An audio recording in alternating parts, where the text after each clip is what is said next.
domination à l'un et à l'autre, Caroline et Mathieu, dans cette discipline qui est le wave ski. Alors d'abord, essayez de nous expliquer un peu en quoi ça consiste. On va peut-être voir quelques images ou des photos en tout cas de ce sport de glisse. Mathieu ? En gros, en fait, c'est une planche de surf qui est plus épaisse pour supporter le poids quand on est assis. Donc, on a une petite bulle un peu plus à l'arrière par rapport à un surf. Et on a un siège moulé au niveau des fesses avec une sangle à la taille et des straps au niveau des pieds. Et après, on a une pagaie qui nous permet d'aller chercher les vagues et après de faire des figures sur les vagues exactement comme on surf. C'est-à-dire que c'est des courbes, des figures aériennes, des... Ah oui, on peut faire des petits loopings là. Enfin, j'ai pas les termes, pardon. Voilà, c'est ça. L'image est bonne, c'est ça. Ouais, d'accord. Mais on est sanglé, quoi. Donc c'est pas un peu stressant d'être sanglé, justement, de se dire que si on chavire... Au début, un petit peu. C'est vrai que c'est peut-être le seul point un peu effrayant au début. Mais l'avantage, c'est comme ça, on fait vraiment corps avec la planche.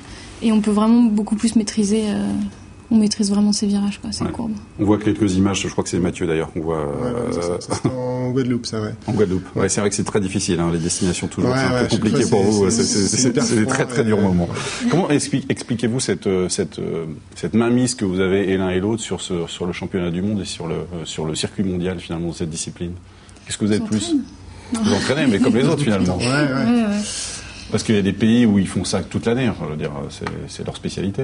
Les Australiens ou les Africains. C'est peut-être l'avantage qu'on a, quoi, c'est que nous, les vagues sont un peu plus difficiles, un peu plus capricieuses, moins parfaites. Donc du coup, on s'entraîne dans les pires conditions, entre guillemets, enfin plus dures.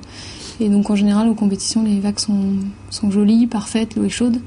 Donc on arrive un peu au paradis. Ce sont des vagues qui peuvent atteindre les mêmes niveaux qu'en surf, ça peut monter jusqu'où en wave ski, Oui, ça peut aller jusqu'à 3, 4, 5 mètres sans problème. Après, la seule difficulté, en fait, c'est de passer la barre, c'est-à-dire d'aller à l'endroit où on prend la vague.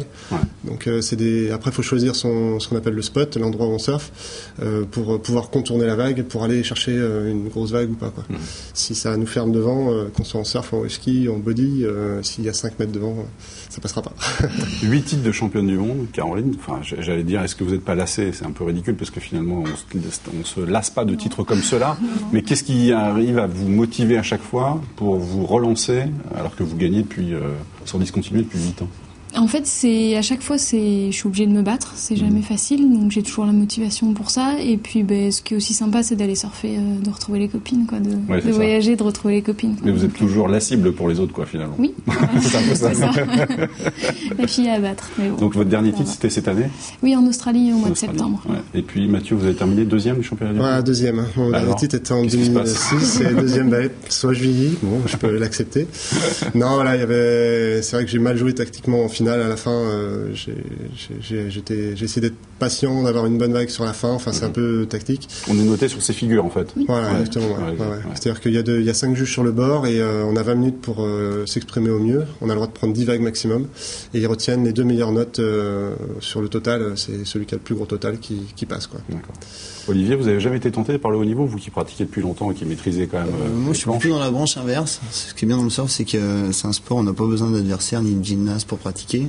Je suis plus dans la branche de surfer pour moi, tout en ayant un bon niveau et en m'amusant autant, quoi. Ouais. En voyageant tout pareil. C'est vraiment 2 parties dans le surf où on peut soit pratiquer en compétition, soit pratiquer en free surf. Et même ça s'appelle le free surf, c'est ça ? Voilà, même au niveau professionnel, si vous voulez, par exemple, il y a des gens qui vont gérer leur carrière en free surf. Juste avec les magazines, à faire des parutions, des vidéos, des choses comme ça. C'est-à-dire les magazines, vous êtes payé pour être dans les magazines ? Les gens sont payés pour faire des trips. Ouais. C'est-à-dire qu'il y a une marque de surf qui va leur donner tant d'argent pour qu'ils soient vus dans les magazines, qu'ils fassent leur boulot, quoi. D'accord. Ce que vous faites un peu. Oui, mais moi, c'est pas mon activité principale. Moi, je le fais vraiment pour moi. Il y a des gens qui le font vraiment ardument, où c'est vraiment une pression pour eux, même en free surf. Et moi, c'est pas le cas.